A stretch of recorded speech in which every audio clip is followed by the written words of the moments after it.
everyone, it's Paige. Welcome back to my channel. So today's video is not going to be a book shopping video, even though I thought it was, and I think I told you guys that it was going to be.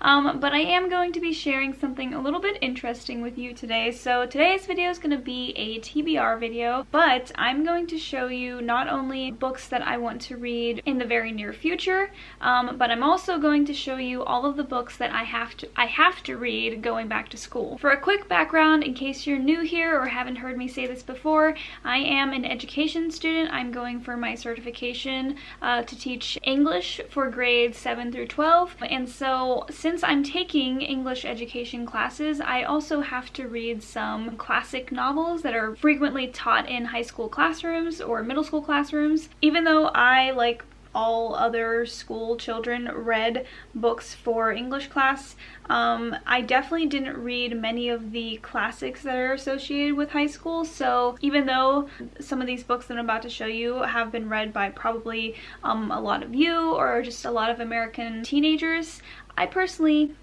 just never read them. So this semester is going to be really interesting for me. As you're watching, I would be interested to know if you have read these books that I'm about to show you in high school, or maybe if you haven't and maybe I'm not as weird as I think I am. So without further ado, let's get started. So this first grouping of books that I'm about to show you, I have been assigned for a class that is called Representation of Children in Young Adult Novels. The first book that is in this list is The House on Mango Street by Sandra Cisneros. I have never read this book, as is obvious by the fact that it is on this list, but this is a very famous coming-of-age story about a Latina girl growing up in Chicago. I think this leans more towards middle grade level, and I know I've heard the title of this book like a million times throughout my life, but I don't think I've ever read it. I feel like mostly when I was in school, it was kind of rare for me to be assigned full-length novels. Like I have read, just for example, like Tuesdays with Morrie and To Kill a Mockingbird, and I've definitely read some of those classics. I read a few full Shakespeare plays, but typically if we were being assigned reading, it was like excerpts from books like these. So it's possible that I have read excerpts from this, but I really don't think I've ever read the full novel.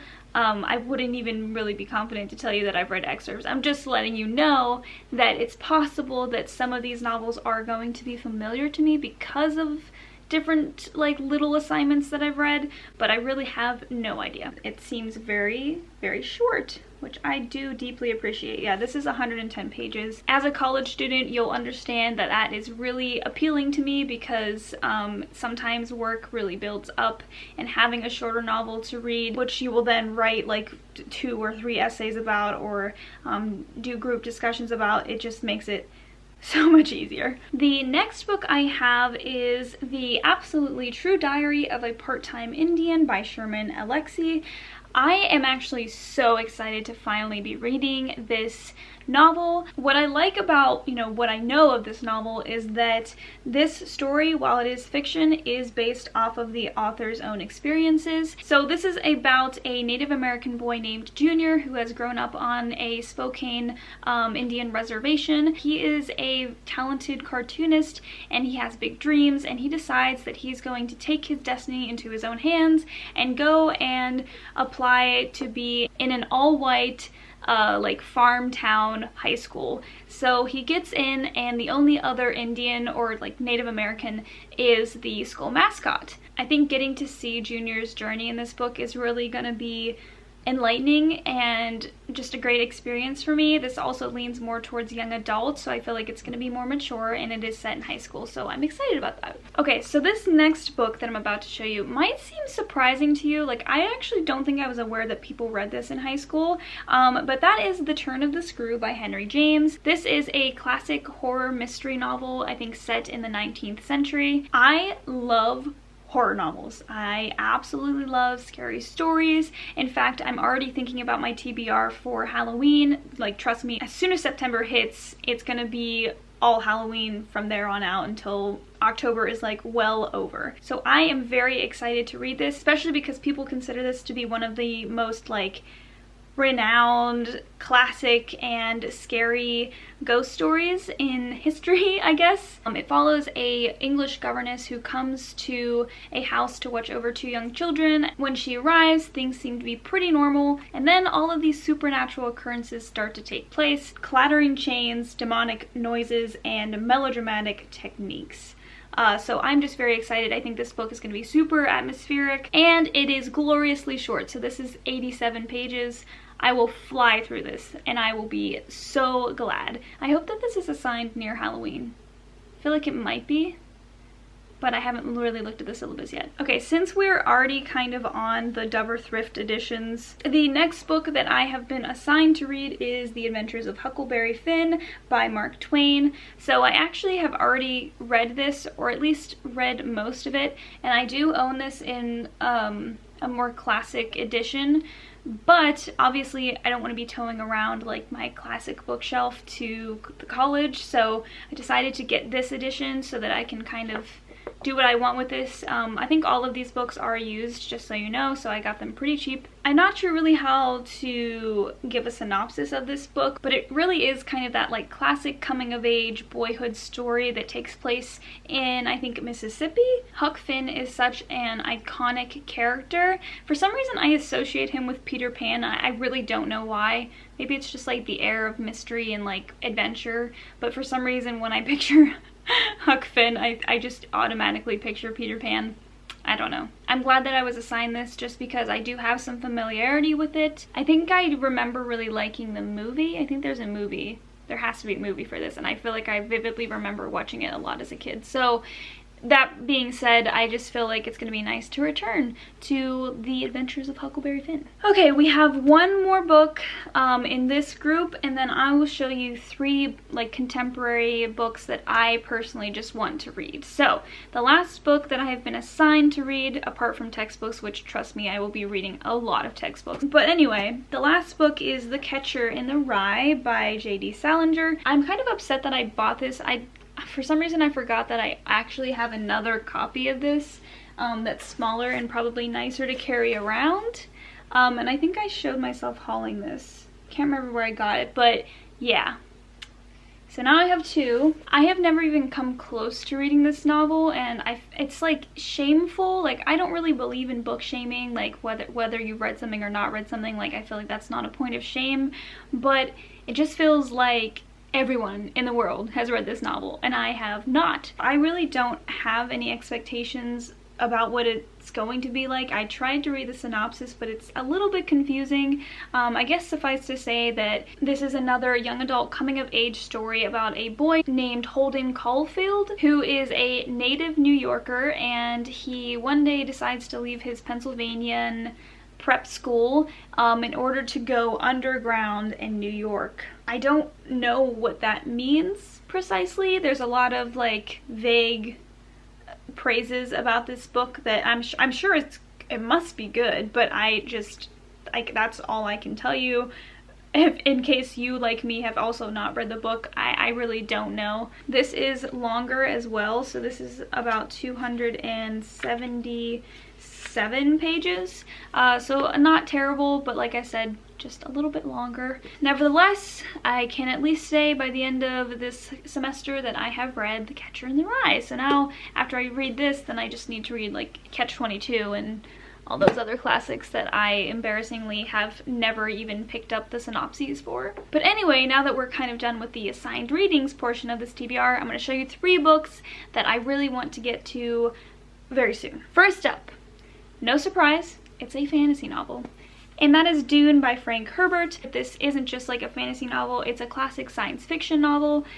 So I guess maybe I'll be following the theme of reading classics this semester. This seems like another kind of wildly complex novel that I don't know how to summarize for you, having not read it myself, but essentially, being science fiction, this is set on a fictional desert planet, I believe, where a young boy lives, and this boy is the heir to a noble family during a time when his surrounding country, planet, whatever you want to call it, is kind of being overrun by this popular drug named spice. And I guess this boy kind of ends up at the front of the defense against spice and the destruction it is causing in his community. I'll leave it at that since Dune is so well known, and I feel like I'm just gonna butcher any other semblance of synopsis I put together. But I'm so excited to start and finish this book. The only thing that's been keeping me from starting it especially is because it is quite long. So it's almost, I feel like, 900 pages. And it's not that I'm not used to reading longer books. In fact, some of my absolute favorites are very long, but they're just hard to commit to because deciding to read something so long can sometimes hold you up on reading other things for like a month or more. Like this book, if I end up not being able to read it consistently, could end up taking me like 2 months, and that also makes it harder for me to reach my reading goal. And I don't want to read for the sake of meeting like a reading goal, but it's just hard to make the commitment, and I know I should. Yeah, I should do that. Anyway, next up is actually another science fiction novel, except way more current, and that is Recursion by Blake Crouch. A couple of you have highly recommended I start this as soon as possible, and I do want to. It's just that I've been held up by other things. Like, for example, rereading all of Twilight took me not super long, but it was a whole series, and now I want to finish Crooked Kingdom, and it's just, I've been held up, basically. For a short synopsis, this science fiction novel is about a world where time has become warped. So the citizens of the world are slowly being driven mad with memories of lives they've never lived. So everything is just high-key really bad. As this is happening, a detective and a neuroscientist team up together to try to save the world from literal insanity. I have read Dark Matter by Blake Crouch and enjoyed it a lot. So that's why I even picked up this book, and I really think that this won't disappoint me. I've heard so many people say that this is like his best work yet. But moving on to our last book, and it is quite a turn. That is Red, White, and Royal Blue by Casey McQuiston? McQuiston, I think. Like I said, quite a turn from sci-fi and horror and coming of age. Yeah. This is a romance novel, and actually this book was picked out for me by my boyfriend Troy in a video that we did where he went to Barnes & Noble and picked out romance novels for me. You can see that video above. He knows that I like the British royal family, and I obviously really love England. We went there together. So he decided that I would like this. It sounds very corny, but I've heard great reviews. It's about the son of the American president, aka the first son, falling in love with the Prince of Wales. This sounds like a hate-to-love romance story, which I am just, like, I'm just gonna admit it, I'm a sucker for that. Both of these men are very charismatic and handsome and successful, but they have some beef with each other, I'm assuming just, I don't really know. I've heard people call this hilarious. I feel like this will also be a nice break from reading all of these assigned readings and also these sort of darker science fiction novels that I want to read. But who knows, you know, maybe I'll end up reading so many things for school that I'll like literally only want to read like the fluffiest of romance novels to make myself feel better. I don't really know. Honestly, almost all of the books that I read in high school or middle school were pretty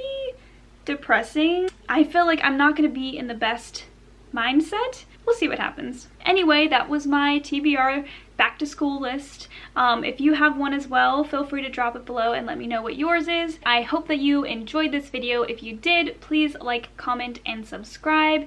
If you haven't already, please follow me on Instagram, Goodreads, and Twitter. And that's all. I hope you have a great week, and I will see you back here very, very soon. Bye!